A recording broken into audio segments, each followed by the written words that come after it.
नमस्कार। नेपाली सेनाले सार्वजनिक गरेको र्याप गीतपछि आर्मीबारे सामाजिक सञ्जाल पुनः एकपटक तातेको छ।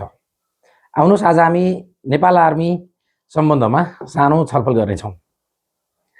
सन् 1960 देखि बेलायतमा एउटा क्याम्ब्रियन पेट्रोलिङ अभ्यास भन्ने हुन्छ, जसमा नेपाली सेनाले 2014 देखि भाग लिँदै आएको छ। 2014 देखि हालसम्म 2 वर्ष सन् 2020 र 21 मा कोरोनाको कारणले त्यो स्थगित गरिए पनि बाँकी रहेका वर्षहरूमा को अभ्यासमा नेपाली सेना सहभागी हुँदा नेपाल आर्मीले 5 पटक स्वर्ण पदक जितेको छ भने 1 पटक रजत जितेको छ। त्यस्तै पाकिस्तानमा भएका अभ्यासहरू लगायत अन्य देशका अभ्यासहरूमा नेपाली सेना अत्यन्तै व्यावसायिक रूपमा काबिल देखिएको छ। धेरै अनुशासित व्यावसायिकता, यी सबै चिजहरू नेपाली सेनाले अन्तर्राष्ट्रिय क्षेत्रमा देखाएको छ।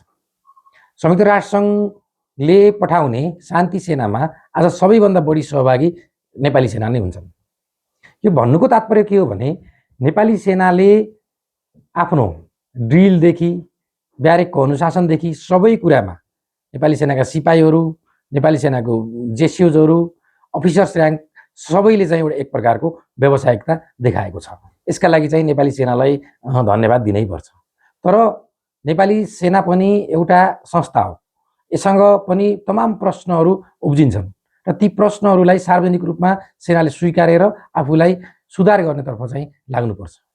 पक्कै पनि राजदरबार हत्याकाण्डको विषय होला, पछिल्लो जेएनजी विद्रोहमा सेनाले देशका सार्वजनिक सम्पत्तिहरू जोगाउन पहल नगरेको कुरा होला, वा चाहिँ माओवादी आन्दोलनको सुरुवाती अवस्थामा पनि चाहे त्यो दाङको कुरा गरौँ, चाहे मङ्गलसेनको कुरा गरौँ, चाहे रोल्पाको गामको कुरा गरौँ, अर्घाखाँचीको कुरा गरौँ, नेपाली सेनालाई एउटा असाध्यै कमजोर, त्यति बेलाको सेनाको तुलनामा असाध्यै कमजोर शक्ति माओवादीले हाँक दिएको थियो र सुरुवाती अवस्थामा त माओवादीले धेरै ठाउँमा जित्न पनि सफल भएको थियो। भलै पछि नेपाली सेनाले त्यसलाई सेटब्याक गर्यो र पछिल्ला लडाइँहरूमा चाहिँ माओवादीलाई चाहिँ नेपाली सेनाले धेरै हदसम्म परास्त गर्न सफल पनि भयो।